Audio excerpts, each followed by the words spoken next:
of Podcasts proudly presents The Broadcasters Podcast. The Broadcasters Podcast, a weekly media commentary talking about traditional and digital media headlines and talking to the content creators out front and behind the scenes. Here is the King of Podcasts.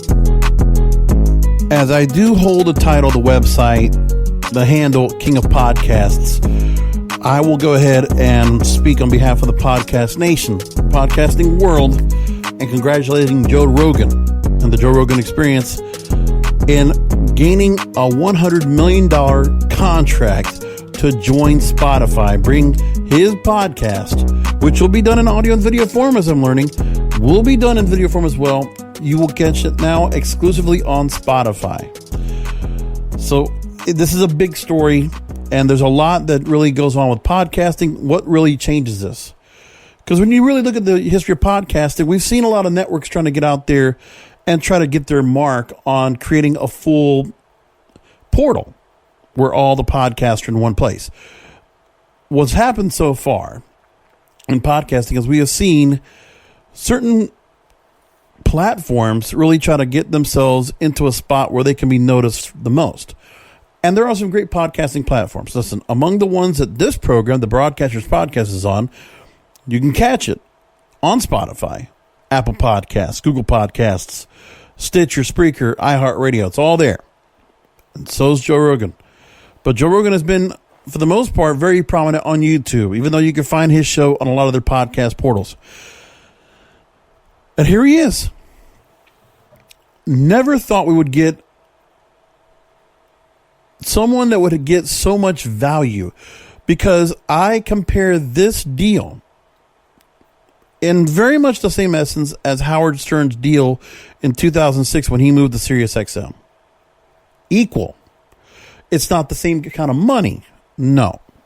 But it's also because of the fact that, you know, you're getting a show that with Howard Stern, you know, he had an audience of, I want to say, was it 30 million or more than that were listening to his program every given morning. When it comes to Joe Rogan's show, at the moment, we know that his YouTube audience and his YouTube channel is 8 million viewers, 8 million subscribers. And then we also know that he gets hundreds of millions of views or downloads from his show. So obviously radio is still put at a particular value. But the idea that Spotify took the jump and said, okay, we're going to put out a lot of money to get Joe Rogan's program on. He's one of the top shows. I believe he's number 3 on Apple Podcasts. And among others, he is the precipice. Personally, I look at that. I know many other podcasters feel the same way. He is the one that is showing everybody else how podcasts are going to be and how to do it. And it's really more than anything else, it's just have a conversation. Have a good conversation. And, you know, you want to have a couple of people that you want to hear a conversation from. I think that's really as simple as that. There's no script. I never see one. I see him just basically just kind of laid back. It's a bit of a Johnny Carson kind of feel to it. It really has that. But in this long form, he's mastered it. And he's been around for a long time. 2009, he started this show. And after all these years, he had been making money off this show. I think it was $30 million a year he was making off this show. So he wasn't hurting. Plus, he was, multitasking, working for the UFC, doing a stand-up comedy, and other things. Listen, he was not short of anything. Sponsorships, all of it. And now Spotify is going to bring him in. So there are going to be advertisers that are going to go ahead and follow him to this show. The platform here really puts Spotify on the map. Now, Spotify we've been following for a while here on the show. Buying Gimlet Media, buying Anchor, the podcast platform, which is really makes it really easy for people to go ahead and make their own podcast. We've seen here in the pandemic, a lot of people have been making their own podcasts. A lot of new podcasts are sprouting up. Same thing with social media. You're seeing TikTok is sprouting up. A lot of people are engaging themselves online more than ever before. Now, the only question is who are going to be the mainstays? Who are going to be the ones that are going to have the staying power? For yours truly, I've been doing this, producing podcasts since 2005. I'll be celebrating 15 years August 1st. And as for my own content, I've been doing it since 2012. because I didn't start it right away myself. I wanted to make it where I could do it on my own without the help of my full-time. I didn't want to go through different resources. I wanted to be able to do it on my own. And I wanted to make sure I did the right content. I didn't want to just stumble right in here. Because even when I did with radio, I stumbled a bit. And I didn't want to do the same thing here. So here I am. This is what I wanted to do. But I will say that I've been doing more content than I ever thought I would in this quarantine. I am now 2 months complete into this quarantine. And I have put out so much content. I mean, not to mention my YouTube content, which I've been putting out so much of over the last few months. I mean, basically about one video a day, which either it might be the Broadcasters Podcast. You can find it on YouTube as well on my page, youtube.com/JBRASCO951. You can find all of it there. I'll be able to consider subscribing while you're there, while you're at it. So on the show tonight, you're on the Broadcasters Podcast. Let me go and give you a quick lineup. A little bit later on tonight, we will be starting a brand new interview, a two-parter, with comedian, actor, and voiceover artist Kevin Guti. And in his own vein, he's doing a lot of things right now. He hosts Amazon Videos, Comics Watching Comics. He also does a show that's on YouTube and Facebook called Fantasy Football Jibber Jabber. And he also hosts his own podcast titled Gutting the Sacred Cow, which is a lot of movie reviews that he features on the program. Very interesting. And I talked to him a couple months ago as the pandemic started and just ran through a lot of different interviews. I still have quite a few left to play for you.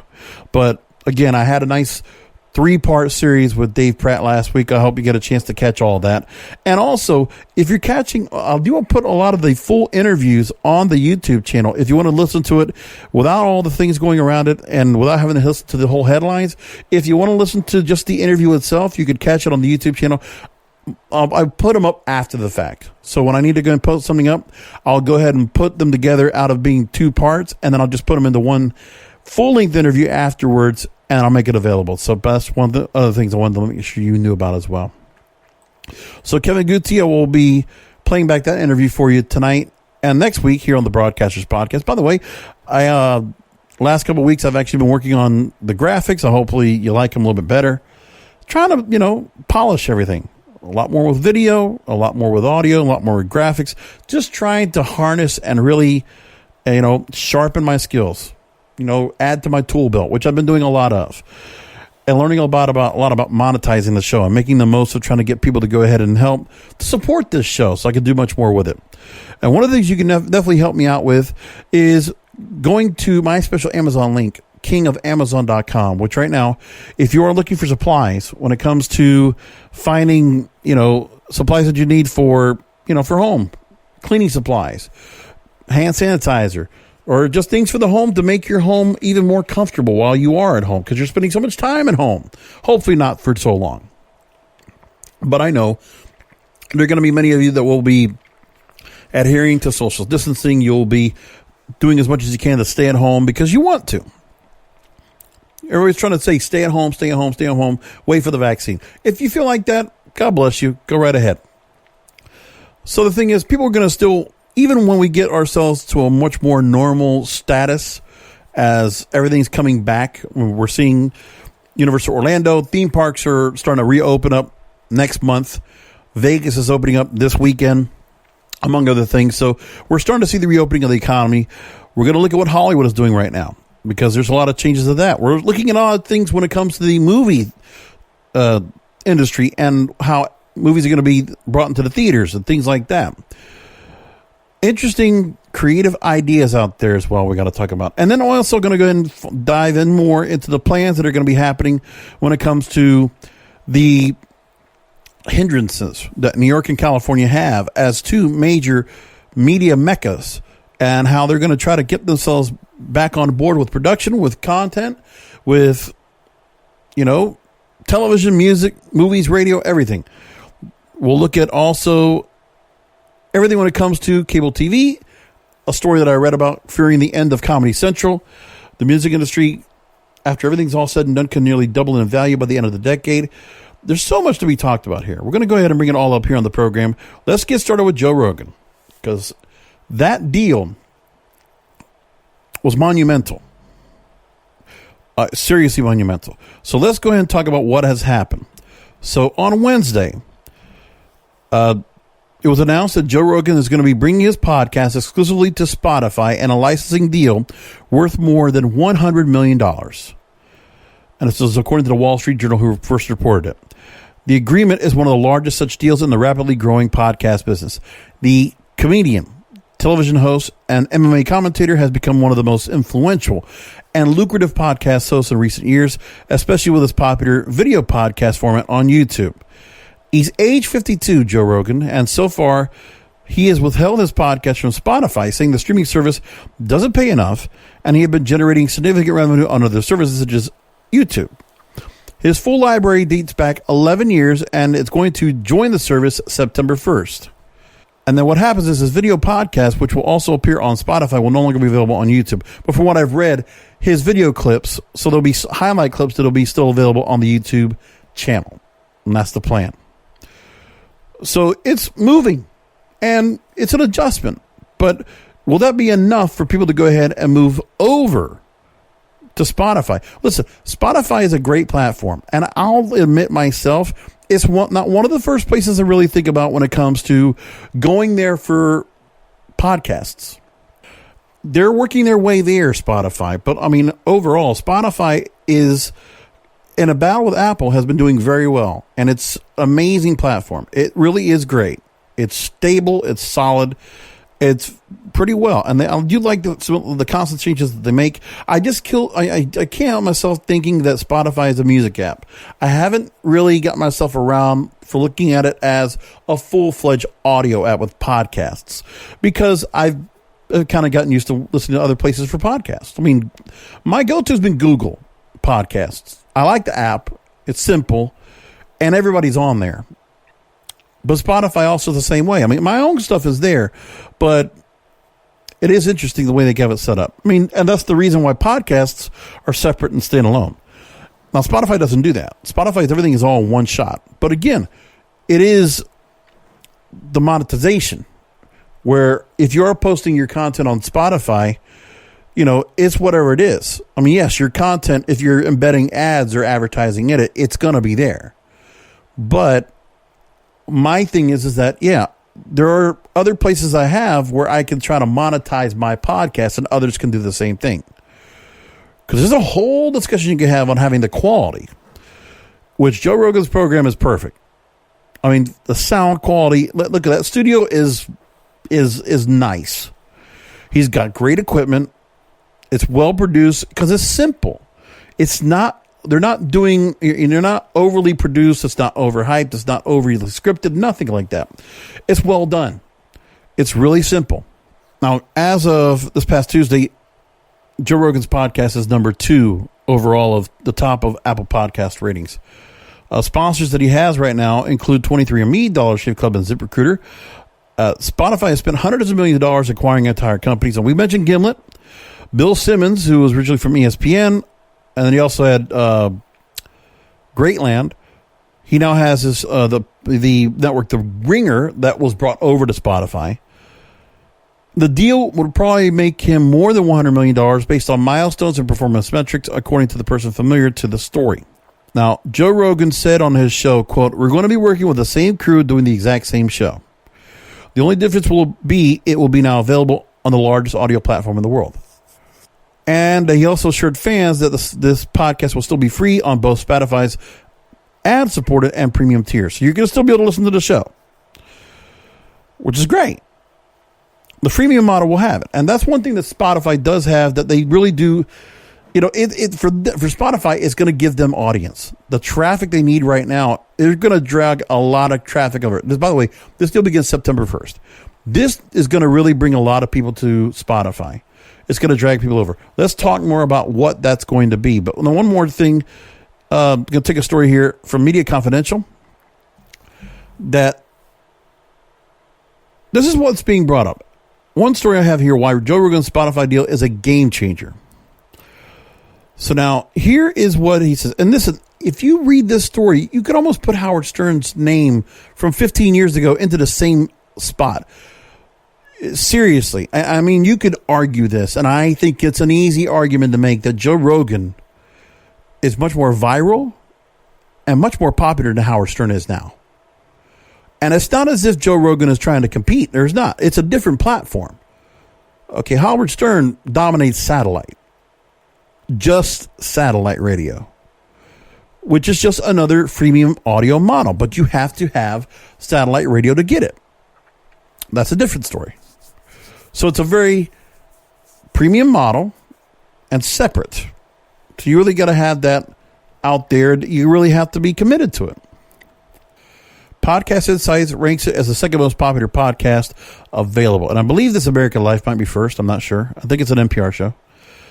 Barron's reports the terms of the deal, including the length and value of the contract, were not released.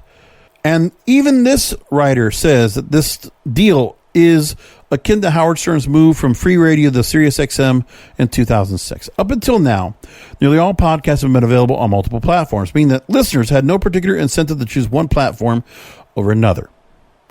Now, whether the move is profitable, however, depends on how much the company is paying Rogan and how much you can make for new subscribers and ads. Now, podcasting, when it comes to the advertising end, is not big. And I think it's just because people haven't figured out how to get advertising, traditional advertising, to really work well. Because of how, first of all, the advertising is so cheap. You talk about cost per measurement, CPMs. It's just so cheap. And the prices have been brought down so low because of how much content's out there. And when you look at that, it is going to be tough to get that many people listening to the program to engage. So when you have that many people downloading the show, are they going to listen to what's being done? So you got to ask yourself that. I mean, you have to look at what the real insight is. A lot of podcasters, they use crowdfunding, or they use other things, links, or they use merchandise, or they use something else to get people on board. Because I know a lot of shows in the wrestling industry, they all use Patreon, or they use, merchandise. They might use other things they can do to help keep people involved, but really subscription based. And they're offering more premium content. As for me, I did consider premium content, but the truth is I don't want to do that. I like the fact that all of my contents are made available for everybody for free. So that's why I say more than ever, please do help out. KingofAmazon.com. That's the way you can go buy through Amazon. One of the best ways to go and help out. Just saying. Now, back to this. In the United States, advertising for podcasts was about $479 million worth in 2018. Now, Spotify said earlier this year, quote, it is now seeing clear indications that podcast usage is driving increased overall engagement and retention. Daniel Ek, the CEO of Spotify, said, quote, our podcast users spend almost twice the time on the platform and spend even more time listening to music. So now, one of the things that's being brought up here is that the days of free listening across platforms may be over. That could be. I don't think it's there yet. But we don't know where things are going to go, because Spotify's not eliminating the chance for people to go and listen. They're just creating exclusivity, which we've seen out there. But what happens is it's not really exclusivity. It's just exclusive producers. There are certain shows that are under the same umbrella. They're able to go put people under the same network, and then all those shows promote the same sponsors, therefore growing that audience to something much bigger than just that one standalone show or series. I mean, that's what the two models that I work for, Webmaster, WMR.FM and Cannabis Radio, that's exactly what they are. Because they are two radio networks where we're combining forces and bringing everybody together. So if somebody wants to go ahead and sponsor a podcast, they can go ahead and be a part of the network. And if they want to be an advertiser, yes, we'll give them exclusivity to go and be a advertiser on a particular program. But then we also make that available for across the board, because we want to be able to give that reach and that scope so that your advertising is heard across the entire network of similar related shows that cross promote each other in a very wonderful harmony. And that's the idea. So with that said, Rolling Stone wrote about this as well, and they are quoted to say that Spotify is moving closer to podcast supremacy. Now here's what I got on this. So Mark Mulligan, a music research analyst, he says that Spotify is saying basically, we value this podcast more than we value any single artist on our platform. They're putting real money behind it, behind Joe Rogan. And the truth is, it's a lot of money, but if you're going to do it with somebody, that show works. It does. I mean, for many years I've heard about it. And I mean, I think if you're just giving him a spot and you can get more advertisers over, because I think what happens more than anything else is that Rogan's had to have his team with advertisers reaching out to him. But as Spotify puts the weight of their resources to get advertisers on board, and then the freemium model starts having all the advertisers as a result of Joe Rogan, that helps a lot. Because there's got to be a way for them to get to that point. And I think that's what they're going to try to get that real push with everything more than ever. Now, whereas other streaming services like Apple and Amazon don't have to rely on their music platforms for broader profitability, Spotify does, meaning it has to aggressively expand its non-music offerings, even if it doesn't want to rely on record companies for revenue forever, which makes a lot of sense. So a powerful podcasting business, this is going from Rolling Stone, they could draw new ad dollars and grab older radio listeners the way that music streaming took the younger ones. And Spotify shows no signs of letting up. So what's next on their list? Mark Mulligan calls the Swedish company Acast an obvious potential target that could bring lots of content. They also mention Luminary, a podcast subscription service, which is looking for more cash due to its struggling business, according to Bloomberg. Then there's also podcast players like Downcast and Overcast. For the company that's ubiquitous with music and partly responsible for bringing music out of the piracy and downloads era into a more profitable streaming model, further investment into podcasting may bring difficult questions to take its resources away from music. So I understand. They're going to try to get podcasting to go ahead and prop up the music because they feel like that's what they're going to get more, and they have more engagement and more retention, as it's said, to do that. Now, Mark brings up some really interesting points. He says here, artists need tens of billions of streams to get the same money that Joe Rogan was just given for his show.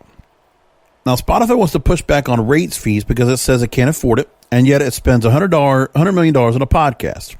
So Spotify has to make a really big bet on what to do beyond music because it can't afford to lose the music in the meantime. With labels, artists, songwriters, and publishers already seeing some discontent before, will the music industry let Spotify be successful with podcasts?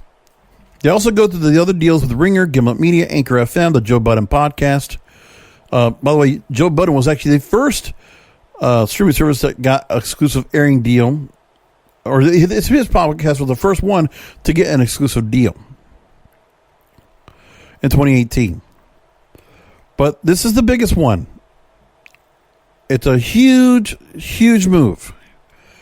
And for me, I think it's a good move, and I think Joe Rogan's not going to lose anything from it. What I think more than anything else, and I actually said this over a YouTube video that I did on my series called When I'm Not Podcasting. You can find it at the YouTube channel, youtube.com/JBRASCO951.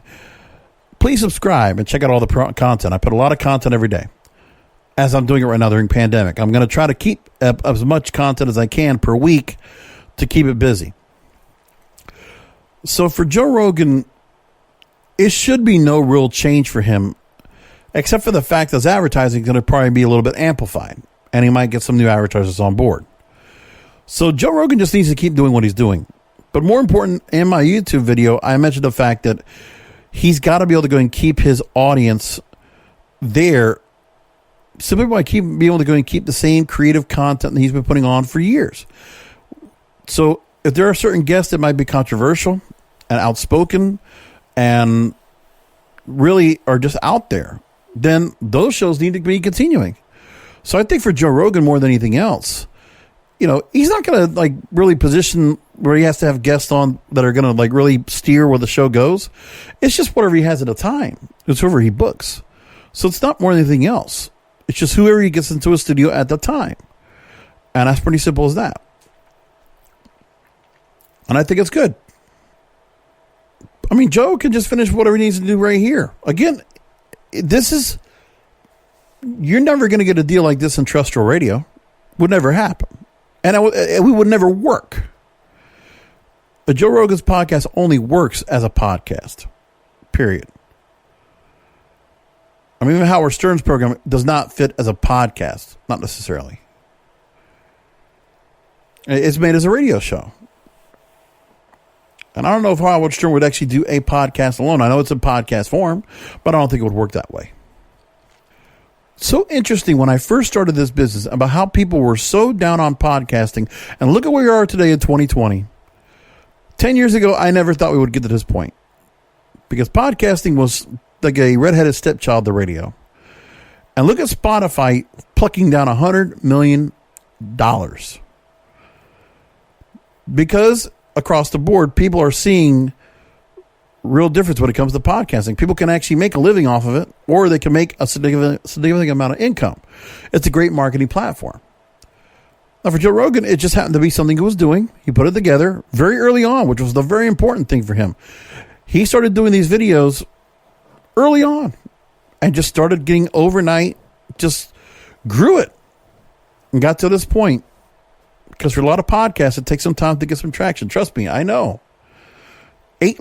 Almost 8 years later, I'm still doing this. And I'm telling you, traction for my wrestling show, to keep that up, because I've had some decent numbers. I mean, hell, this program right here, the Broadcasters Podcast, I'll tell you, it's a very never-casted show. I mean, how many people do we have that are listening on the media industry, looking for a media watchdog? I just think I'm filling a hole that nobody else is going to do.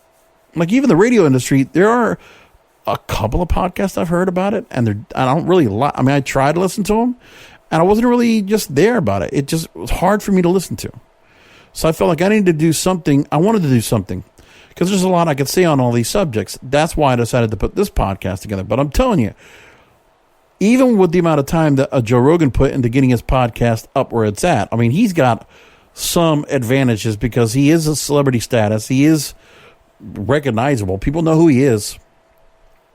And his show has been synonymous with getting he has broken some stories, and he has gotten some people very comfortable to say some things and do some things, notably Elon Musk, the Alex Jones episodes. I mean, it's just a lot. And he really opens himself up and is very open-minded. It's fascinating. And I just think he's an easy listen for anybody that wants to listen. And, you know, it really is just an extension of him. I mean, he's not playing up to anybody. He's not inflecting. He's not acting like a morning zoo. It's just Joe Rogan being Joe Rogan. It's just him being himself. It's simple. It's so simplistic. It's refreshing. And I mean, he's just gotten himself there. Now, I'm the kind of person that doesn't listen to every show, but I'll usually catch clips of most of his episodes because I don't have the time to go and listen to 3 hours of it, but people will. I mean, obviously, you go ahead and you binge listen, you listen to a portion of it, you come back to it, and then you just absorb it in like 2 or 3 or 4 different, listens, like you do an audiobook, which you could do that because he's not. Now, the other thing I got to ask him about is how often his program is going to be done and how often he's going to have content. Because he is pretty consistent having a few guests a week. It's not a 5-day-a-week show. So I'm wondering how much content he's expected to go ahead and deliver, how many shows he needs to go and put together. But then again, it's exclusive where he has 1,100 podcasts that he can go and now put on the platform. So you're going to have people that are going to be binge listening to that if they didn't already listen to him on Spotify or watch him on YouTube, right? My thing is just want to just see what they're going to do when it comes to having the video broadcast of it. That's more of what I want to see what they're going to do more than anything else. And of course, that show's taped. It's not even live. And it's great. It's awesome. Good for him. All right, let's go into a few other things and talk about it. So I've talked about certain stories. Okay, even if theaters reopened, there's a new survey now that says 70% of people would watch rather movies at home. And a new survey altogether says that people will attend fewer concerts, movies, and plays, even things after things reopen. This is according to a new survey published in Variety. That if new movies were available in both theaters and on streaming services for the same price right now, 70% of people would still choose to go to the first run feature and watch it at home. One of the things that are going to happen on Netflix this weekend is a movie that was initially intended for theatrical release. That was Lovebirds with Issa Rae or is it Issa Rae? And Kumail Nanjiani, who was originally from Silicon Valley. He was in the movie, what was it, Stuber, right? With Dave Bautista. Remember seeing that last August? Now, again, this is the way they position the survey. They're talking about, if you're watching right now, we're not talking about when the movie theaters are open. They're just talking about at this moment. So, I mean, they don't have movie theaters open up yet. I think you have a different story when the theaters come back in a couple of months. Again, the Edo survey I quoted last week gives me much more of what is going to be said. It was a survey of 1,000 people conducted and made by Performance Research in partnership with Full Circle Research. It says overall that anxieties about health and safety in crowded public places trumps the growing urge to get out of the house that have been scattered in protests across the country. Again, they're not talking about if there were safety measures in place, which you've already heard 75% of people would come back if there are safety measures in place. So there's going to be. That's not even the question. But again, this is just a hypothetical. But they put this out there. It wasn't a big survey. And, they're trying to say that the fear of going to the theater, more than 1/3 of respondents said they would go to movie theaters less often in the future. 10% said they may never go to the cinema again. It's, again, you're doing it now. We don't even know what the movie theater is going to be like. And there's not even any movies to go see yet. So there's nothing to get excited about. Tenet, Mulan, the Bond movie, No Time to Die, Top Gun Maverick. When those movies are getting ready to come out, and we're going to see trailers coming out for them, for people to go to the movie and see them, that's going to make a bigger difference. And people will then really feel different about where they want to go. Another thing is, we know concerts are a lot of concerts have been canceled. There's no sporting events. There's no Broadway shows. So again, this is a misleading poll because nothing's happening right now. There's nothing to entice or persuade people to want to go. Not yet. It's not happening yet. So it's a misleading survey, but nevertheless, Variety put this out there. I was like, all right, well, interesting to look at. But again, you're seeing this all here. I'm just saying, you will see safety measures in place in every little spot. And here's one of the things you're talking about when it comes to movie theaters. One story I read about, which was kind of interesting, it's from a Medium.com column called 10, a blogger that says the future movie theaters might look like a lot like an Apple store. This is from Eric Ravenscroft, and he writes this. It's hard not to imagine a merger between a theater chain and a big tech company, which he was already talking about how Amazon is rumored to be interested in buying AMC theaters, the whole chain. Now, picture stadium seating for Apple movies like Greyhound or at one of the company's town square stores. Now, this is Apple as a hypothetical. If they were looking to go ahead and buy a theater company, if Amazon had a theater with a pickup locker in the lobby or Whole Foods branded concession stand, the idea is that it could be a real possibility that a neighborhood multiplex will have a brand in common with a company that delivers your odds and ends. So the idea would be Amazon, for example, could apply its Whole Foods model to a theater chain, turning the brick-and-mortar locations into extensions of its online business. Amazon Prime subscription that includes trips to movie theaters, similar to AMC's A-List subscription, complement its streaming service. If Amazon, say, was to buy AMC, they could sell Whole Food snacks, charge you another $100 a year for Prime, and you can get all-you-can-eat films at home and at the theater. Now, the reason, again, why you can see this kind of merger right now with a brand going with a theater chain is because the vertical integration loss of consumer choice. Because of the removal of the 1948 Paramount Consent Decrees. So now there are plenty of loopholes right now. They're trying to get those decrees ended. They have not been completely gone yet, but we're looking at them.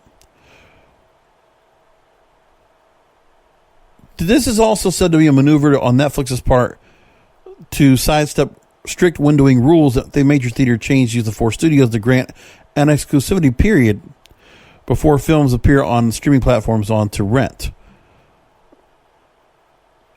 So So Netflix, that was one of the things they did where they went and got a long-term lease on the single-screen Paris Theater in Manhattan in late 2019, exhibiting its own films like Irishman and Marriage Story.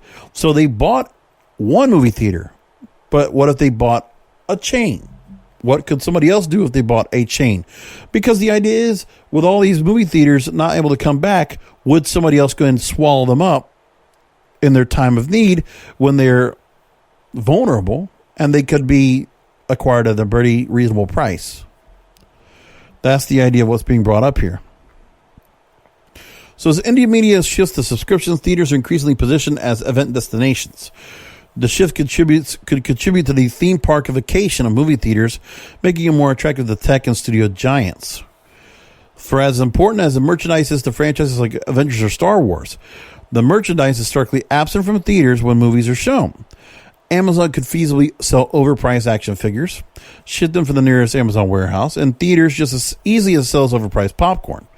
Even more so if a studio like Disney were to buy a theater chain and stock up the copious merch that already fills its Disney stores. So, making the movie theater feel like less of a multiplex and more like a trip to Disney World. There's more to say about this story, but I actually, it's an interesting thought process about all the different thoughts that can be done to get theaters back up and running. Now, speaking of theaters, a very fascinating story I read from MSN. Yankee Stadium's parking lot will reportedly turn into a giant drive-in theater this summer. That's the plan. MASC Hospitality Group is intent on opening the stadium parking lot into a drive-in carnival this summer amid the pandemic. So here's what we're saying. You would have tickets charged per vehicle, not yet on sale, as final details, dates, and partnerships are still being worked out. How will it work? The Uptown Drive-In, it'll be called, will have a vehicle reservation system requiring cars to park 10 feet apart. Giant movie screens provide live music streamed through car radios and have sanitized restrooms available. This is a valiant effort in the new normal if they can make it safe. Now, there won't be any summer concerts, but there won't be any movie theaters probably open in New York City, so restaurants will feel radically different if they're open. But maybe this nostalgic experience with a modern twist can be a wholesome way for people to get out of the house and do their best to socialize. Just a lot more to get out of that, but again, a fascinating idea. All right, let's move into movie production and television production all together. We talked about last week the plan, at least by LA County and Eric Garcetti, the mayor of Los Angeles, to keep shelter in place through the end of August into September. 3 more months they're talking about. Now, I'm going to take a story from Deadline.com. They are saying Hollywood gobsmacked by California governor's plan to potentially reopen production soon. So, California Governor Gavin Newsom sees the state as mere days away from new guidelines to further open up, but entertainment industry insiders are feeling broadsided by today's announcement. This announcement was done yesterday, on Wednesday, as I record this. One person said WTF, a top cable executive, said to Newsom today, announcing that on May 25th, the plans that would spur shuttered film and TV production back to work sooner rather than later. Because the executive said, have they talked to the unions? Because I don't think that's going to jive with them. WGA West, a spokesperson, told Deadline of the Memorial Day plan that we'll look at the guidelines when they come out on Monday. SAG-AFTRA had a blunt no comment on the announcement. So everybody's trying to say we shouldn't open up yet. That's what Hollywood's saying right now, basically. So while officially Hollywood studios, streamers, agencies, and corner offices are pretty much a wall of no comment on the governor's anticipated proposals, the almost universal response was one of astonishment. Additionally, despite weeks of work here, putting together industry guidelines, almost all the well-positioned individuals Deadline spoke with asserted they had no idea such an announcement was coming from Newsom. Now, one producer says we're over a month away from at least reopening sets. I don't care what Newsom says. I'm looking at July at the earliest to make sure everything is safe for my people. Another executive says there's no way we're ready yet. There are too many cases here, too many deaths, and too many unknowns. They can't even get corner stores to stick with the rules of reopening, so sets and studio lots are a long way from being safe. A lot of changes going to be needed. So Hollywood doesn't want to get started yet. But then again, there's a whole lot of people that are not in the same argument here or not on the same page, because there's a lot of labor unions right now still not with an established deal. A lot of people to answer for this. But again, the people at the top, it's probably more of a liability issue than anything else, I would imagine. Now, in the same vein, let's go ahead and follow along. I'm talking about the industry infighting and union turf battles, which are slowing the development of the back to work plan. This is more of the inside story of what's going on. Variety reports on this. And they say that jump-starting production amid the pandemic will be complicated and expensive. The industry task force that was assembled last month to address the safety issues has generated a 30-page draft of a white paper that is designed to convince government officials to give Hollywood the green light to resume production. Now, a copy of that draft is believed to have made its way to Governor Newsom, spurring his announcement that resuming TV and film production on May 25th. So again, there's already a green light. There were already an industry task force was looking to go in green light anyway. So this is where we're seeing a little bit of a disconnect. This is what I was talking about. So the white paper is not complete and has not been signed off by all the participants in the task force. So it spurred anger and finger pointing among union and studio officials, along with the AMPTP.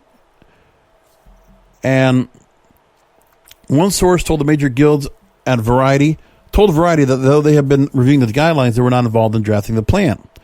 Another union source says IATSE hired its own experts, creating more craft-specific procedures, also to be released next week. SAG-AFTRA has not yet signed on any specific sets of procedures for reopening. Again, when it comes to the actors and those in the Screen Actors Guild, they're probably not worried about getting their talent back on board because, most of them are probably doing pretty well. And I guess the risk of just getting onto a set again, they're just not ready for it. I don't know. There's a lot of, again, the unions are involved in here. So again, there's a control factor here. And maybe there are some actors that are starving and some other set people and grips and others behind the scenes that would love to get back to work again. That is what sucks here. So whether each union will release its own separate plan, causing further confusion, remains to be seen. There's been big time tension with the IATSE, the DGA, SAG-AFTRA, and their proposals. So they're all fighting with each other. Unions have a lot of stake in their decisions. Job classifications, staffing requirements are tightly controlled by the master contract agreements that each union hammers out in 3-year cycles and negotiations with the AMPTP. Again, so that's another problem. Is that all this domino effect I kept talking about for months here, it's now coming to light. So they're not going to be ready to go and get started because of, number one, all the issues with the unions and being able to sign off with each other. Hollywood's going to have a lot of trouble getting themselves restarted. First of all, because there are the stay-at-home, wait-for-a-vaccine type crowd, okay? A lot of those people have that thought process. When it's interesting that the moguls would probably want to get, the major companies, the heads of the movie studios, the broadcast companies, they want to get themselves back up and get money rolling again because they want their advertisers back. They want the money starting to roll in. But they're going to have to untangle the web, a huge web of unions and staffers and people that are going to make this hard to get things reopened. Something even worse than a state trying to reopen its economy, to be honest with you. There's a lot more being said about this, but that's just really what it comes down to. The plans of restarting production, Variety also reported about. Let's look at the cost going on behind this. So Tyler Perry is one of the first people that's going to start getting his shows and his productions back together. He's based in Atlanta, and May 12th he started beginning production on a bunch of different shows for Tyler Perry Studios. So he's going to be putting in some untested ideas that have preoccupied the entertainment industry on how to get back to work. So the cast for all these different productions will be tested when they arrive at the studio and before they begin production, and 4 more times during the 2.5-week shoots for each show. Everyone on the set will wear protective masks. Group scenes will be held until after the 4th day on set, when everyone has been tested again. Meals will be served on different catering pods on the largest soundstage to maximize social distancing. Perry will fly out-of-town cast members in on his private plane. And since the studio is a decommissioned U.S. Army compound, everyone working on the production will live on campus. Now, we heard about the same thing with people being still quarantined on a set for BBC productions. The same idea. Variety spoke with dozens of studio executives, producers, directors, actors, and below-the-line artisans in the U.S., Canada, and Europe about the new normal. And everybody's working on some kind of plan. They're still waiting for highly anticipated guidelines spearheaded by the AMPTP, which is based on input from studios, epidemiologists, and health officials, as well as sensitive negotiations with the various trade unions. Now, one studio production chief says that they're looking at more than incremental increases. It's very hard to say, but on a major movie, costs could increase by as much as 20%, and that's on paper. One producer engaged in an overall studio deal says that in order to get back to business, people need to shift from the mindset of taking no risks at all to making production as safe as possible, which, yes, does involve risk. That's where we are. A couple other things I want to bring up before we go and get into my interview with Kevin Guti. We'll do that in just a second. The music industry to nearly double in value by the end of the decade. That's according to a report by Goldman Sachs. They said that live music will be severely impacted by the postponement and cancellation of events this year. Revenue will drop 75%. But in the long term, analysts expect a strong rebound, that the online streaming market could capture 1.2 billion users by 2030. There we go. Now, another story I saw on here, and I'm going to get this up on radio just a second before I go move along, is a story about cable TV fading. New York Times reported on this. So, last year there were signs of hope for Comedy Central because they've been having a lot of issues. Trevor Noah has found his footing since taking over Jon Stewart on The Daily Show. A new series that came out called The Other Two at the South Side, getting strong reviews. Awkwafina, the breakout star of Crazy Rich Asians and The Farewell, came aboard for a new show. Then there was a shift in corporate strategy, a number of layoffs that have left people in the comedy world concerned about the future of a network that made stars like Dave Chappelle, Stephen Colbert, Jordan Peele, Jon Stewart, John Oliver, Jimmy Kimmel, Samantha Bee, Ilana Glazer, Abby Jacobson, Amy Sedaris, and Amy Schumer, among others.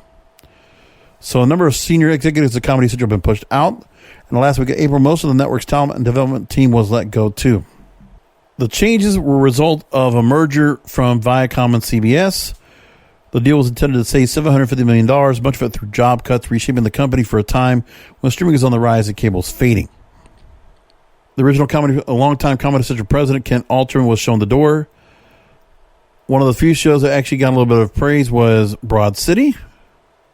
In recent months, the network has started to shift the focus away from scripted programs like Inside Amy Schumer and Broad City toward unscripted fare that was cheaper to produce, according to three people with knowledge of the strategy.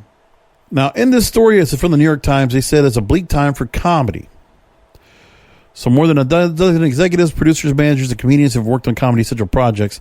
So the new strategy could sap up the network's creative firepower and leave it less likely to serve as a breeding ground for comedy geek favorites like Key and Peele, Strangers with Candy, and others. So the strategy is going to be brought on now by a new executive running Comedy Central is one that was done when he worked at MTV. Now, it's an interesting story right here. So, Chris McCarthy was originally the president of MTV and the head of a group that included Comedy Central, MTV, VH1, TV Land, and CMT. So, Chris McCarthy now is going to do what he did from MTV's point to Comedy Central. So, MTV, of course, they're no longer about music. We all say that, right? And they're not even so much about even anything music related. They're more about, again, reality shows. So Jersey Shore, The Hills, Total Request Live, Ridiculousness, Jersey Shore, and Catfish, the TV show. And that's what they are. MTV really doesn't do much more. Ridiculousness runs almost like every day, all the time. You can binge watch that over and over and over. Now, with this hodgepodge binge type programming, ratings did go up. So with Comedy Central right now, they have The Daily Show, Awkwafina's Nora from Queens, of course, South Park, which has been the mainstay for 20 years, over 20 years now.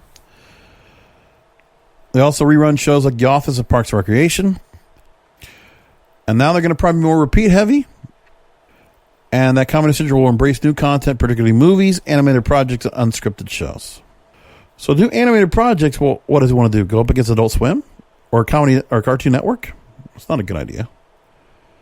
McCarthy said in a statement that we remain deeply committed to our talent and partners as we grow together to grow existing hits and develop new ones that define culture across adult animation, scripted series, original movies, and topical shows.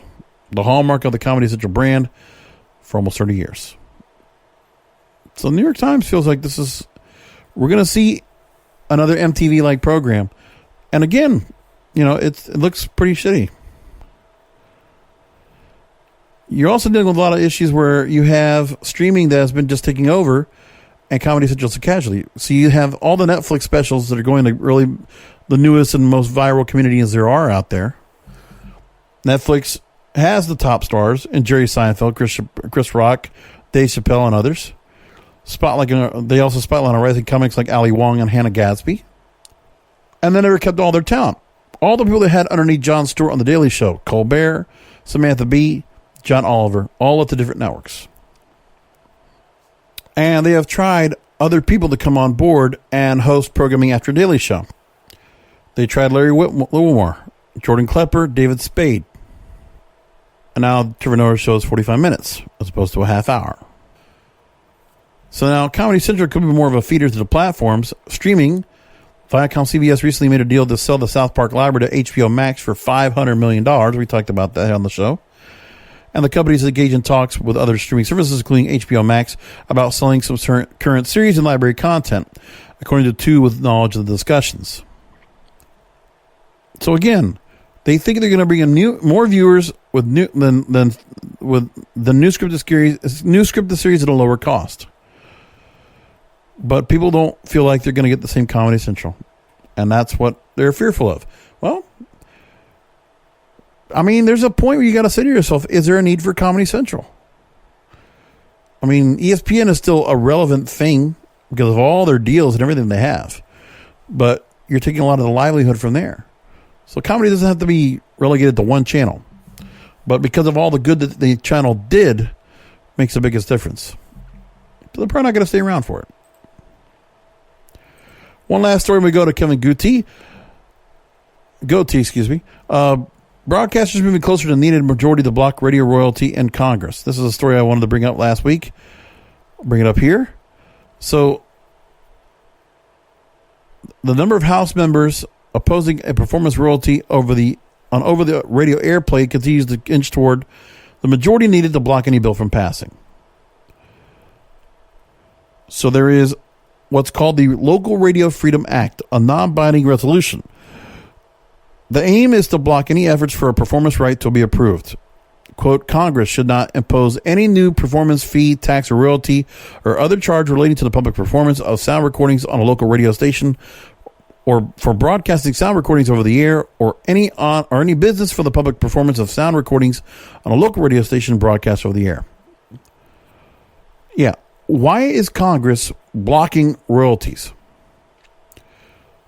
What's allowing this to happen? That's why I don't get that part.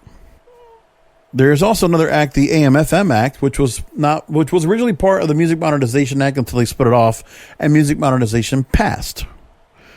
Now, this was an act, H.R. 5219, which was bipartisan, represented by Gerald Nadler, Democrat of New York, or Jerry Nadler, and Marsha Blackburn, Senator, Republican of Tennessee. It would give copyright owners the authority to require stations to obtain their consent to use the recordings, a move designed to require stations to secure licenses to use music. The bill would include significant discounts for small and non-commercial stations, and that the bill would say that any broadcast that includes an incidental use of a musical work or the broadcast of a religious service would be exempt. The NAB, as opposed to the AM/FM bill, and they still hope that radio music industries can work out a compromise without the need for Congress to intervene. Yeah, we don't need Congress to intervene, but what we need to do is hold radio to the fire. Get them to pay for music. If you're not getting enough from the licensing partners through BMI, ASCAP, and the others, then find another way. If you're able to, artists need to go and fight for the music, and I'll admit they should. And if they don't feel like that the money is being getting for the royalties they're getting right now, yeah, fight for what you can. I think that should be something to be done. And also it's a way for radio to go and say to themselves, okay, listen, radio, especially corporate radio, they're taking advantage of the situation. They need to pay. I do believe that wholeheartedly. Okay, we're going to leave it there. Time for me to go and move along to my interview with Kevin Goatee. Again, actor, comedian, voiceover actor. Here's the first part of my interview with him on the Broadcasters Podcast. So I'm a comedian on today here on the Broadcasters Podcast, but I'm not going to do one of those morning zoo type things. Hey, how you doing? It's 6:45 in the morning. We're going to do that. No, I'm not going to do that, all right? All right. No, because who wants that shit, right? Come on. I'm not going to do that. I'm not going to do the Joe Rogan style, like, hey, Jamie, are we recording? Okay, let's go. I'm not going to do any of that. Just going to just talk. So I'm here with, I'm here with Kevin Goatee. Is that how we said it? Goatee, like the beard that I won't grow. But see, that is so deceiving when you have the spelling like that. But see, what's more important I know. I get it. Believe me, the survey says number one mispronunciation. So believe me, I'm not offended by any stretch. Wow. No, but what's goatee? Now, is that a particular nationality that has that kind of surname? So that's a very small part of me that's French. Most of me is German. So it's French. Explains everything. Like a very small French side of me. Okay. Apparently. Well, that's good. Although some people speculate, which is not true, that they changed it because I don't know if you know a lot of authors. There's one German author, Goethe. I think it's Gotheau. Goethe. No, I'm sorry, Goethe.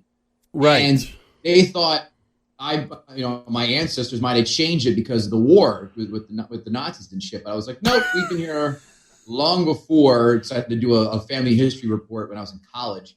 I said, no, we were long here before any possible anti-German sentiment because of the Nazi shit. Right. It's not like one of those things where like the Jewish that came over in the Merchant Marine over and they changed their names to gold and silver and like whatever. Not like anything like that. All right. Yeah. No. Yeah. We were here long before the Nazis did their dumb shit. Okay. So first off, I'm going to give a little background. So my guest for today is, again, Kevin Goatee. He hosts Comics Watching Comics, which is available on Amazon Video. So if you're binge watching during the coronavirus, go look for it. And also has Fantasy Football Jibber Jabber, which is available on YouTube and Facebook. And also the podcast you just mentioned, Gutting the Sacred Cow. So, Kevin, thanks for being on. And by the way, under this whole umbrella, you decided to name, did anybody try to talk you out of calling your production company Monkey Butt Productions?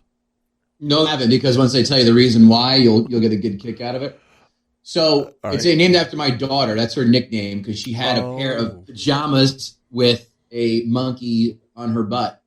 And I just started calling her Monkey Butt. I go, when I had to think of an LLC name, I'd go, oh, Jesus Christ, it doesn't get any easier than this. Monkey Butt. So that's why.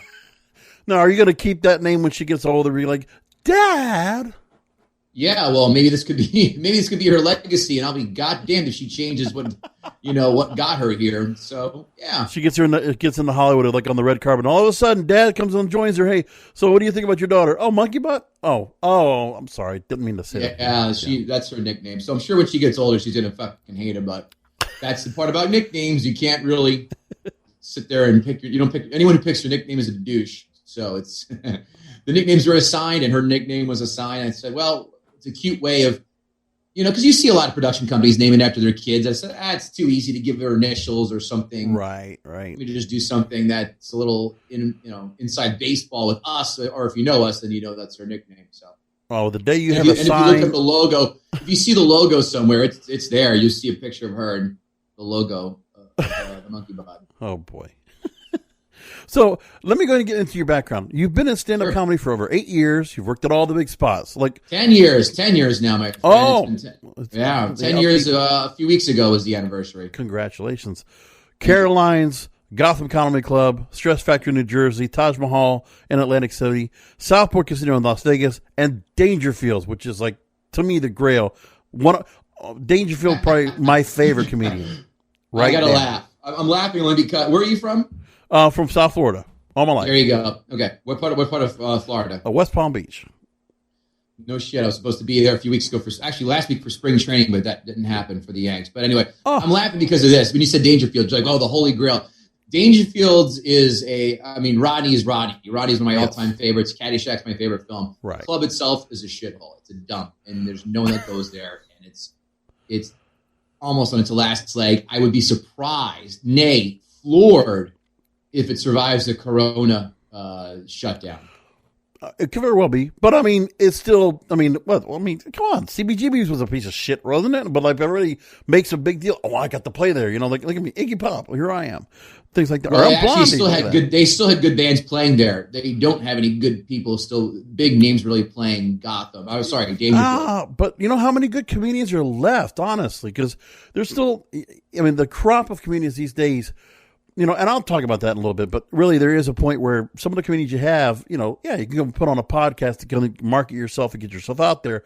But really, how many are like truly funny? And honestly, on radio shows, when I used to listen to radio shows in the morning, right? The comedians sometimes aren't even funny. They just kind of like, they're just talking through it. Like, fucker, make me laugh. Come on. So I'll kind of speak to why maybe that's not the case. Comics are mostly night people, right? What time are these morning shows on? At the ass crack of dawn. So you tell me after going on late night, and possibly even going out after your set, and you're on about 4 hours of sleep, if that, how funny do you think you're going to be? Well, I've always figured, oh, come on, you know, can you probably just forget, like, roll an 8 ball or something like that, and like roll, just don't even just go to bed right away. Just get yourself all amped up and coked or whatever, and that's what you do. I'm just kidding. I don't know, but that's rough. I mean, I get it also, but it's. If you listen to when Stern had comics on, he had a lot of good ones on too. DePaulo, Fitzsimmons, my favorite, David Tell. Yeah. I mean, it was easier for them to come in a little bit later, you know, like 9 or 10, and that way they have some more wherewithal and able to be funny. Whereas some of these morning zoo people, if you're, you know, out in, I don't know, wherever, if your body clock's all whacked out, if you're a West Coast comic coming out east, you're already 3 hours behind the 8 ball, so it's going to really. Can we curse on here or no? Yeah. No, it can really fuck you up. I'm also a big fan of the old schools that were on Stern. So Bobby Schimmel and Gilbert Gottfried, of course. Like oh yeah. Like leave those guys around for the news, like the funny shit. Come on, that's good stuff. Gilbert on the news. I think Gilbert had the record for the longest time of the most appeared guest on the Stern show. So it's. Oh, but he was great. I laughed my. He was amazing. I still have stuff downloaded from my iPhone where he did the news. I never forget listening on that date on my radio. I just was like line wiring. This is how long ago this happened. Or Napstering how long, just stuff that he was saying. He was always just yes, laugh and just shitting on everything, and then breaking the Dracula. Oh yeah, there we go. That was good. Great, Gilbert. One of the greatest guests ever on that show. No, he was. Now we're in podcasting. So, I mean, who fucking listens to radio now? And I was a radio guy. Unfortunately, it's like, you know, it's what it is now. So we're at the pinnacle of podcasts. So when I look at the guys that are the top podcasters, they are comedians. Joe Rogan's, Mark Maron's. I see it. And you're in that realm, but you're also doing more of the movies, from what it looks like. Hold on. I'm in the realm of Joe Rogan and Mark Maron. When the fuck did that happen? No, I'm saying you're trying to reach that pinnacle right there. It's like that's the tip of the spear. You want to grab the tip of the spear. But you're there. You're in the conversation, right? So how do you work on making yourself stand out in a sea of podcaster in comedy? Because every comedian has a podcast now. 100% right. And the answer is, I think it's simple, but a lot of people don't apply it. So it's having a hook. It's really having a different hook, because whenever people say, "Oh, you have a podcast," and I always say, "Yeah, but here's the hook, and here's what separates me from every other swinging dick comic is I have hooks on my show." So I have a movie. Building the Sacred Cow is a movie podcast. How many movie podcasts are there? Tens of thousands, maybe even hundreds of thousands, and a lot of them just flat out suck. It's a lot of comics or whatever, people just sitting there circle jerking each other over opinions. Now, what makes my podcast different? I invite comics on. They have to pick a film that they hate that has to meet one of 3 criteria. 1, financial success. 2, critically acclaimed. 3, widely beloved. One of those 3. And they have to come on and convince us why that film that's so widely loved or acclaimed or a box office success is a piece of shit and convince us. So it's gutting a sacred cow, hence the title of the show. So that's what makes us different than other people. Same thing with Jibber Jabber, and same thing with Comics Punching Comics. So when it comes down to comedy podcasts, you've been doing it for a while. I mean, just what's the most important thing you got to have that makes you want to go and stop and listen to one of your peers? What makes me want to listen to one of my peers, or one of the other fellow comedian in the same field? Yeah, I listen. So I only listen to. Let me look because I have them on my computer right now. Obviously, I only download. I have music podcasts. I listen to Adam Carolla regularly every day. Okay, Fitzsimmons and Legion of Skanks and Nick DiPaolo. Those are the only comedy podcasts I download. Because being in comedy, you get sick of it after a while, and you're like, "Oh, all right, enough." There's nothing else. I feel the same way. I feel the same way some days with stand-up specials. I really enjoyed Sticks and Stones, Dave Chappelle. Bill Burr's last one, 15 minutes after, my wife, okay, I'm out. I think he's only good for about 15, 20 minutes for my own sake. And after that, and then some others are the same way to me too. There's just some, it's I have not found a lot of good comedy that are really just will stand up. Even movies is really tough. You don't see a lot of movies that can reach up to the level of Superbad or Hangover, and even Hangover, after the first one. Stop right now. Superbad is insanely overrated. I will fight you right now where that goes. And same thing with Hangover, also insanely overrated. In fact, Mark Ricadonic came on the podcast to gut that cow, and it did not take much of an effort to do that. So I will stop you there. Those are overrated. I laughed when I saw it. You know what? And I will admit, can I ask you about that too? The whole idea about, the movies that can stand best with an audience and without. I think that's also going to be something you got to consider because you can get caught up into the thing. But it's and then sometimes I have movies I just can't stand so badly because even if it is in front of an audience, I can't watch it. I now pronounce you Chuck and Larry. I cannot watch that again. I can't believe I sat through that fucking movie. I hated it. So many fucking gay stereotypes, and that's fine. Hey, all at it. That's good. But you could tell, every damn stereotype was thrown in the book. And these are come on, every time. Wait. You got jumbled there. Say that again. Every stereotype, what? Every gay stereotype was included into that movie. Yeah. They just stacked it all. Kevin James Adams said, okay, good. Okay, maybe they're going to be funny. I couldn't laugh once at this thing. I just didn't. Everybody else was. Not many people are out there defending that film, so it's... Remember, that's my sacred cow to gut. Now, Vulture, which I don't know, they decided to put out when I wanted to look at what people say, out there in the digital media world, we're hearing a bunch of stiffs anyway, but that's just my opinion. They put out a list of their top comedy podcasts in 2019. And of course, they're going to be a little bit more of the diversity, equality, inclusion, the check the boxes crowd, right? That's what I call it, DEI. So the podcasts they put up at the top were including Best Friends, which is 2 black women, Las Culturitas, which is 2 Hispanic people, So Many White Guys, which is 1 black lady, and these, again, it's the woke factor. It has to be across with everything. And I feel like that's also been infiltrating all of our comedy. For good or bad, I just want to make the point it's out there and it's a lot. And I think sometimes I feel like it's thrown in our face. Do you feel like most comedy podcasts, they feel like they have to have a sprinkling of wokeness to make it successful? Is that what listeners should be expecting in their comedy? I don't think they're checking that box unless that's the theme of their podcast. And if that's the case, you'll never have me as a listener. That's for sure. I don't indulge in that horse shit. And it's not my cup of tea. Funny is funny. But then when you have the Nanettes of the world and you're trying to pass that up as a comedy special, not in my house, out in Z. So do I think people are doing that? No, I don't think they're having to check the box in the sense of, we got to do this, that, and the other thing to have the woke factor. I don't. I just think, again, if you're going to, funny is funny, you should focus on funny. You should focus on being entertaining and engaging.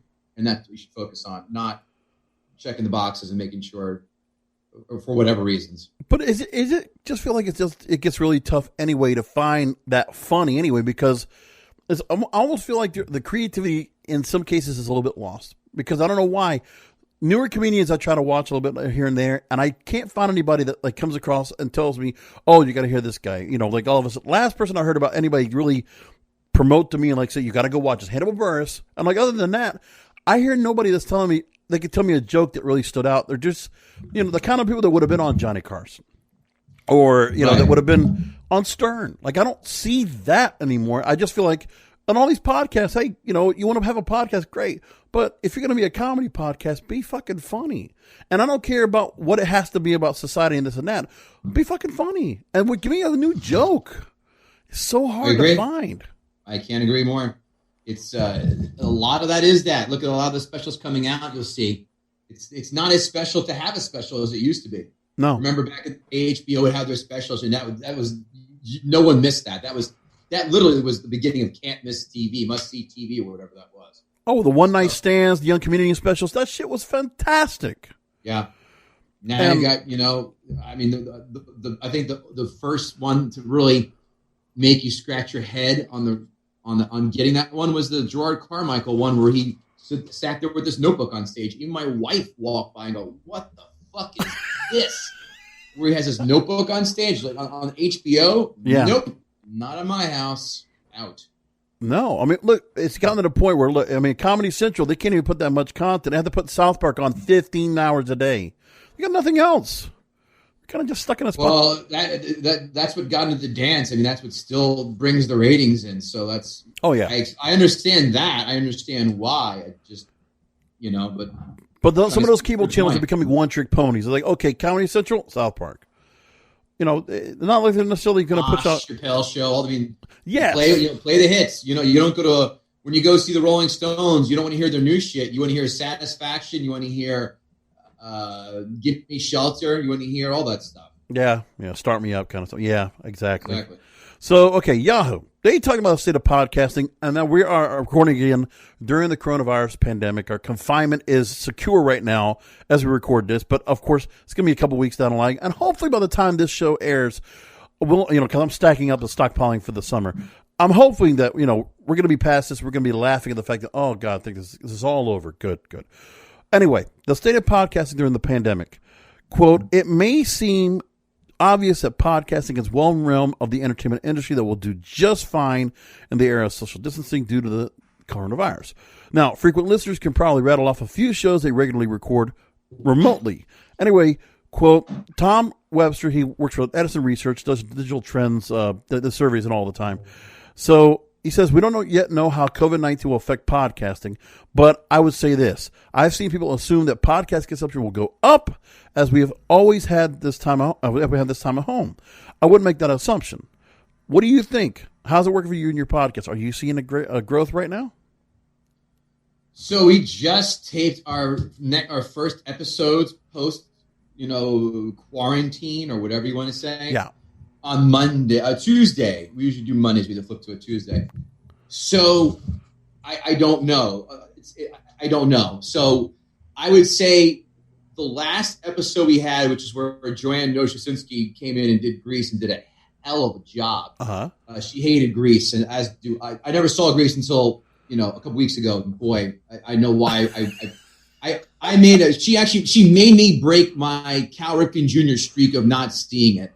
And she took great pleasure in doing so. But anyway, that was the first episode we had that didn't really have solid numbers. And again, we're newish. We only have, hold on, I actually have it right here, 22 episodes. Yeah. I'm putting up 22 in a matter of moments. So I would say whenever we have like a daily top of like 100 listens a day, that's like a really good day. We didn't have any for that with her. We had like 90 something was our high water mark. Right. And that was maybe because it was on a Saturday. I don't know. But maybe it was because of that. I like to think that you have so many hours of the day now in your home. You're trying to, most people who aren't creatives like us, bro, I'm like, I actually like this, kind of quarantine because I can get a lot of shit done this way, where they're just looking for stuff to do. That's why people are blowing through Netflix, blowing through recommendations. I do a list of 10 day. I've done a list of 10 day every day for a week now, and it's just a list of 10 films that have a certain theme. People are looking for things to do to eat their time. I think podcasting is one thing that people need to fill their hours with, and they're going to load up on their favorite podcast, and boom, away they go. Now, the flip side of the coin could be this. Hey, I'm not in my car driving to work every day, 5 days a week. I'm kind of missing out on that time where I would normally be listening to podcasts. So you make a good point. Other side of the coin. Yeah, it is a bit tougher. So, I mean, I can totally see where you're coming from there. But now, has it made you want to go and do more content? Because if you're bored as fuck, you might as well go and do something.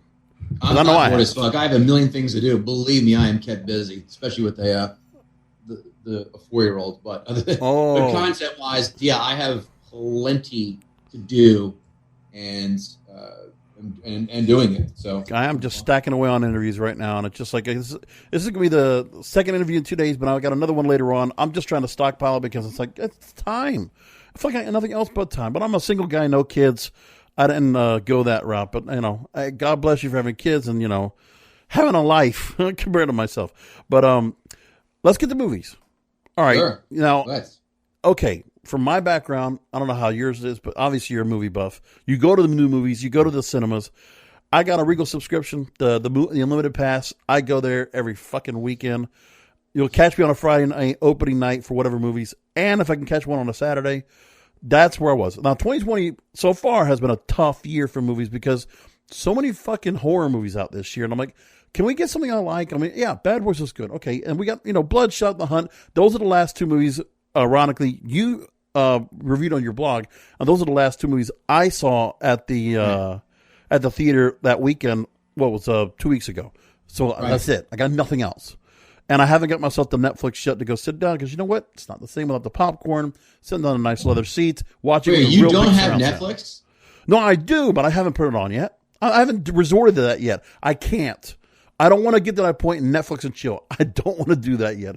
I mean, everybody else is doing it. I want to keep busy. I don't understand why. This is like my buddy Jeff Paul, who refuses to get Venmo or PayPal and demands everybody whenever he gets paid for a gig, he needs to have check or cash in hand. Whereas no, I don't care. I have Netflix. Send me Venmo. I don't care. It doesn't matter. It's still the same money. No, Kevin. No, I'm not saying I have Netflix. I just don't watch it that much. Really, I'm surprised. I have mine on, or Amazon Prime on, or my Vudu, just because for downloading movies and such, just to fire those up as well, or even of course Blu-ray DVD stuff I have. Well, I'm not giving anybody for having it. I'm just saying I just don't watch it because I've already seen Orange is the New Black. I already saw House of Cards. I already saw Glow. I've seen a lot of shows I want to watch, and if I feel like I'll go after anything else, whether it's movies that like some big star put it together. I mean, a couple of times I felt like I've been swindled because I wasn't necessarily satisfied with what I watched. When I saw Triple Frontier, Ben Affleck, I'm like, God, that's a long ass movie. I was like, it's strung out. I'm like, you could have done that movie in 45 minutes. When I watched Altered Carbon and Joel Kinnaman, right, the RoboCop, I was like, also 6 Excuse me, Peter Weller is RoboCop. I am not giving that reboot bullshit. Well, the new RoboCop, the shitty exposure. One. Well, okay, yeah, he's the shitty RoboCop, like Russell Brand was the shitty Arthur, things like that. I get that part. The remakes of the reboots are enough on top of that. But let me get back to the point about movies. And I'm eventually going to have to watch Netflix. But my other thing, too, is I don't have the attention span sometimes to go and sit through. If it's like, because the stories are so interwoven sometimes, especially if it's dramas or whatever, that I got to make sure that I know what I'm paying attention to. I don't have to go back and rewind back because I'm going to have to do that most likely. That's just my thing. Sure. I know. So I sound like a complete jackass for saying that. I'll answer your question about movies, why they suck. We're in that period of time where it's all garbage. What they do is they trot out all the garbage between now, the low budget, having a low investment in. They trot it all out from January 1 till about April 1, and that's when all the shit comes out. Bad Boys was a nice surprise. I was very surprised they put Bad Boys 3 out. I thought that was an absolute. They were throwing the white flag up and saying, "Oh, this sucks," and we're just going to hopefully get, at break even or maybe a smidge above break even. Right. It was good and it did well, which is good. So I loved it. I thought it was really well done. It was solid. It was much better than part 2. Part 2 sucked. It was bad. Yeah, glad no Gabrielle Union this time. I don't mind Gabrielle. The whole plot of the last one was shit. But so that's why you're seeing these bad films now. It's not the key time. It's popcorn season. Yeah, the shitty movies are on now. So like, whatever movie Liam Neeson, and there's been a couple of them. Blake Lively and Rhythm Method. I liked it. somehow, some way, but it was like, that. And then and then Bloodshot, Vin Diesel. That was kind of like, okay, that's a payday for him. You can tell it's a popcorn movie. That's why it ran in like February, March, as it is. Yeah, and that was terrible, that film. I saw you were scathing, scorched earth. It was awful. It was so bad. I usually don't walk out. I probably walked out on maybe less than 5 films. I was this close to walking out, but the reason why is I was doing a double dip, and I saw The Hunt right after that. And I usually time it so I can just sneak in from one to the other. Oh, and, yeah. And if I would have snuck out, I go, what am I going to do? Sit outside and just wait? I wrote it out. Exactly. So now here's what you said about, in your blog, you wrote this part, and I thought this was really important. God, nothing puts a smile on one's face than going to a movie theater and seeing few or no one in a theater. Right. There was no one in the theater for The Hunt with me, and just 2 people besides for Bloodshot. Euphoria. Since the NFL season's over, baseball suspended, I might as well gamble on my health. The early reviews were so good. So you said, time to douse my seat and popcorn and Purell and do a double dip. Mixed bag, obviously, in your reviews. Hunt was really good, personally, I thought. I wouldn't say really good. I'd say it was fine. Would I give it a 6 or something? It's fine. It's good. Would I pay $15 for it? Nope. That's why I went in the afternoon. No. And why is it? What the fuck is this? They want to charge $20 for 48-hour rental now. Like, really, just go and let's just gouge. Because they figure, as this is an easy answer, because they figure most people have at least another person in their house going to watch with them. So they're going to figure 2 people watching. Well, if you're going to the theater, it's $10, $15 a ticket. That's right on par. Yeah. Now here's a question. So again, I've watched about 40, 45 movies a year at the theaters. How about? That's insane. You do have a lot of free time. Because I do. I'm not, even as a single guy, I don't know. I'd see a lot more, that's for sure, but not 40 or 45. That's one a month, pretty much. 1.5 a month, excuse me. Yeah, but I mean, it's when I like something, I'm going to like it, I'm going to go see it. But that's just like absolutely, okay, I'm going to go see it. Like, coming up, I would have gone to see Wonder Woman, Tenet, Black Widow, all the superhero stuff, and a lot of other movies I would have catched. Usually the Oscar stuff at the end of the year, too. Coming back with Kevin Goatee for part 2 next week, and a lot more going on. We'll keep an eye on everything that's going on as we move along through this pandemic, and we'll keep an eye about Hollywood reopening, see if anything else comes aboard with that. And I'm sure there's been a whole lot more news that'll come across the pipe. We'll talk all about that coming up here on the next Broadcasters Podcast. Until next week, remember, content is king, and the control of your content is in your hands.